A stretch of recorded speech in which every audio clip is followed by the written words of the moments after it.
Hello friends, ఇక్కడ చూడండి. ఆహాహా, పులస, చేపల పులస. చేపలు లేకుండా చేపల పులుసు ఇది ఎలా అని మీరు ఆశ్చర్యపోతున్నారో చూడండి.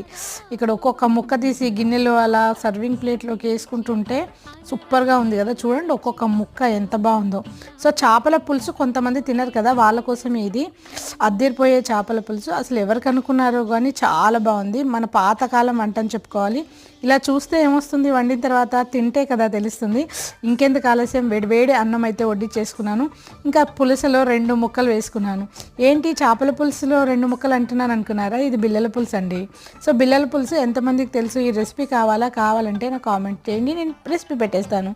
అంచుకు మంచిగా ఆమ్లెట్ కూడా పెట్టుకొని ఆ బిళ్ళను మంచిగా అలా చుంచుకొని పులుసులో పెట్టుకొని తింటుంటే ఆహా, చాలా బాగుంది.